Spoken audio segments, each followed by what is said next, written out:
AIIMS Nagpur में चिकित्सा क्षेत्र से जुड़े लोगों के लिए एक बड़ा अवसर सामने आया है। सीनियर रेजिडेंट के 73 पदों की घोषणा हुई है और ये जानकारी हमें मिली है सरकारी नौकरी रिजल्ट वेबसाइट से। आज हम इस पर थोड़ी गहराई से बात करेंगे, मतलब सिर्फ घोषणा नहीं, इसके मायने क्या हैं। हाँ बिल्कुल, क्योंकि देखिए एम्स जैसे संस्थान में सीनियर रेजिडेंट का पद वो सिर्फ एक नौकरी नहीं है, ये एक बहुत अहम भूमिका है। इसमें आपकी क्लिनिकल एक्सपर्टीज, टीचिंग, रिसर्च सब कुछ जुड़ जाता है। किसी भी डॉक्टर के करियर के लिए ये एक, आप कह सकती हैं, महत्वपूर्ण पड़ाव हो सकता है। अच्छा, तो ये जो 73 पद हैं, ये किन किन विभागों में, कुछ आइडिया है? हाँ, जानकारी के हिसाब से सबसे ज्यादा पद 10 पद हैं ट्रॉमा और इमरजेंसी में। ओह अच्छा, ट्रॉमा और इमरजेंसी। हाँ, उसके बाद फिर जनरल मेडिसिन में 8 हैं और जनरल सर्जरी और एनेस्थीसियोलॉजी, इनमें 6 पद हैं। कुल मिलाकर करीब 27 अलग अलग विभाग कवर हो रहे हैं इसमें। ट्रॉमा और इमरजेंसी में इतने ज्यादा पद होना शायद वहां के बढ़ते हुए केस लोड की तरफ इशारा करता है, या शायद विभाग बड़ा हो रहा हो। हाँ, ये हो सकता है, बिल्कुल। मतलब ये जो डिस्ट्रीब्यूशन है पदों का, ये दिखाता है कि इंस्टीट्यूट की अभी ज़रूरतें क्या हैं, उनकी प्राथमिकताएं क्या हैं, और इससे उम्मीदवारों को भी अपनी स्पेशलिटी के हिसाब से चुनने का अच्छा मौका मिलता है। और सबसे ज़रूरी बात जो उम्मीदवार जानना चाहेंगे, अप्लाई करने की आखिरी तारीख क्या है, ये मिस नहीं होनी चाहिए। सही कहा, हाँ, ये बहुत ज़रूरी है।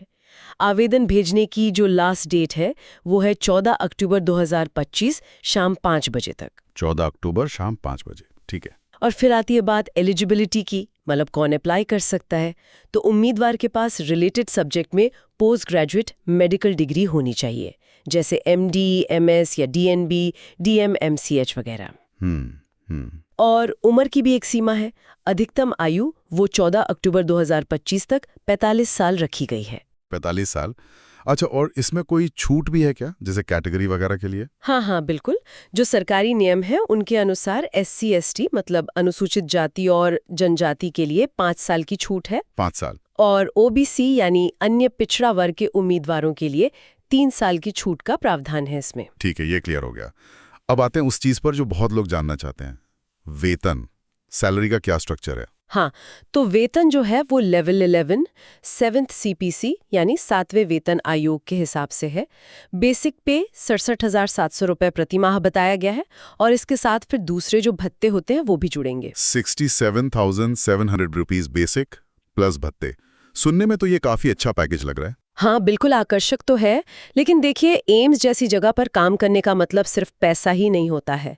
वहाँ जो एकेडमिक माहौल मिलता है, जो एडवांस्ड हेल्थ केयर सेटअप में काम करने का अनुभव है, फिर टीचिंग और रिसर्च के जो मौके मिलते हैं, हाँ वो भी है। हाँ, वो सब मिलकर इस पद की वैल्यू को बहुत बढ़ा देते हैं। पर हाँ, ये भी समझना होगा कि ऐसे संस्थानों में काम का दबाव भी होता है और उम्मीदें भी काफी ऊंची होती हैं। सही बात है। अच्छा, अब सिलेक्शन कैसे होगा? क्या सिर्फ इंटरव्यू के बेस पर? देखिए, मेनली तो उन्होंने कहा है कि सिलेक्शन एम्स नागपुर में इंटरव्यू के आधार पर ही होगा। ओके।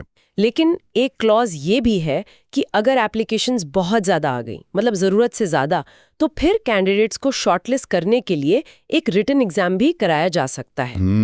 यानी तैयारी दोनों की रखनी चाहिए एक तरह से। हाँ, बेहतर यही है। और अप्लाई करने का तरीका क्या है, प्रोसेस क्या है? उसके लिए उम्मीदवारों को पहले एप्लीकेशन फीस देनी होगी NEFT के जरिए, मतलब ऑनलाइन बैंक ट्रांसफर से। अच्छा, फीस कितनी है? फीस जनरल, OBC और EWS कैटेगरी के लिए 500 रुपए है और SC ST के लिए 250 रुपए है।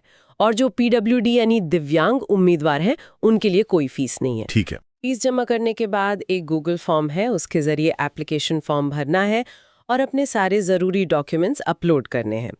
प्रोसेस वैसे सीधा है, पर ध्यान से सारे स्टेप्स फॉलो करने होंगे। ठीक है, तो पहले फीस, फिर गूगल फॉर्म से एप्लीकेशन और डॉक्यूमेंट्स, समझ गया। लेकिन ये तो हुई प्रक्रिया की बात। एक सीनियर रेजिडेंट के तौर पर असल में काम क्या होता है, मतलब उनकी जिम्मेदारियां क्या होती हैं? हाँ, ये बहुत अच्छा सवाल है। देखिए, सीनियर रेजिडेंट से उम्मीद की जाती है कि वो अपने डिपार्टमेंट में हाई क्वालिटी पेशेंट केयर दें, ये तो है ही, पर इसके साथ साथ जूनियर डॉक्टर्स और जो मेडिकल स्टूडेंट्स होते हैं उनको पढ़ाना, उनको गाइड करना, उनको ट्रेन करना, ये भी उनकी जिम्मेदारी का एक बहुत अहम हिस्सा है। अच्छा, टीचिंग भी इन्वॉल्व है? हाँ, बिल्कुल। और इसके अलावा इंस्टीट्यूट में जो भी मेडिकल रिसर्च चल रही होती है उसमें भी वो एक्टिवली मदद करते हैं, सहयोग करते हैं।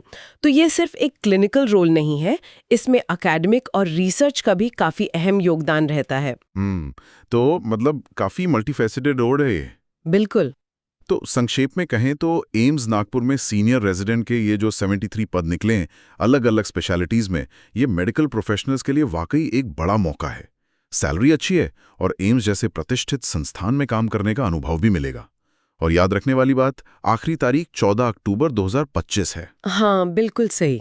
और इस पूरी बातचीत से ना मेरे मन में एक सवाल आ रहा है कि जब इतने सारे क्वालिफाइड डॉक्टर्स इन पदों के लिए अप्लाई करते होंगे तो इंटरव्यू में सिर्फ एकेडमिक रिकॉर्ड या अनुभव के अलावा वो कौन सी पर्सनल क्वालिटीज या स्किल्स होती होंगी जो सिलेक्टर्स को सबसे ज्यादा इम्प्रेस करती हैं?